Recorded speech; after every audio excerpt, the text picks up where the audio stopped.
Hi நண்பர்களே, welcome to cook with KS. இன்றைக்கி நம்ம கேப்சிகோ குடை மிளகாவில் கிரேவி எப்படி செய்யுதுன்னு பார்க்கலாம். அந்த வீடியோக்குள்ளே போகிறதுக்கு முன்னாடி நம்ம சேனலை மறக்காமல் சப்ஸ்கிரைப் பண்ணிவிடுங்க.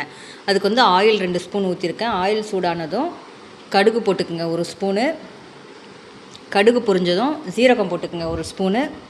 சீரகம் பொரிஞ்சதும் கருவேப்பிலை போடுங்க.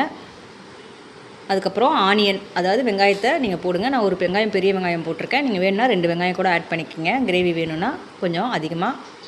வெங்காயம் நல்லா வதங்கின பிறகு தக்காளி போட்டுக்குங்க. தக்காளி வெங்காயம் வதங்கிறதுக்கு கொஞ்சமாக உப்பு போட்டுக்குங்க, தேவையான அளவு. உப்பு போட்டிங்கன்னா சீக்கிரம் வதங்கிடும்.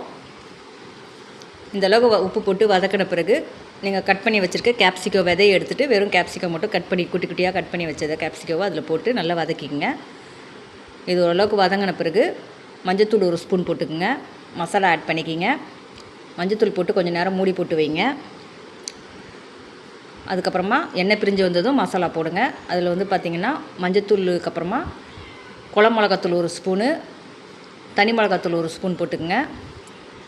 போட்டுட்டு நல்லா இதை கிண்டி விடுங்க. கிண்டி விட்டுட்டு நம்ம மல்லித்தூள் 1 ஸ்பூன் போட்டுக்குங்க. மல்லித்தூள் 1 ஸ்பூன் போட்டு நல்லா கிண்டுங்க. இதிலே வந்து உங்களுக்கு தண்ணி ஊற்றி கொஞ்சம் நேரம் மூடி போட்டு வச்சிங்கன்னா நல்ல கிரேவி மாதிரி வந்துடும். இந்தளவுக்கு உங்களுக்கு வெந்துடும். ஆல்ரெடி கேப்சிகோ உங்களுக்கு தண்ணி ஊற்றாமலே வெந்துடும். அந்த இதிலே எண்ணெயிலே கிரேவி நம்ம கொஞ்சம் கிரேவியாக வரதுக்காக நம்ம கொஞ்சம் தண்ணி ஊற்றுறோம். இந்தளவுக்கு உங்களுக்கு வந்துடும். இது வந்து பார்த்திங்கன்னா சப்பாத்தி, பூரி, அப்புறம் தோசை, இட்லிக்கு வச்சு சாப்பிட்டிங்கன்னா ரொம்ப டேஸ்ட்டாக இருக்கும். இந்த வீடியோ உங்களுக்கு பிடிச்சிருக்குன்னா மறக்காமல் நம்ம சேனலை சப்ஸ்கிரைப் பண்ணிவிடுங்க. தேங்க்யூ.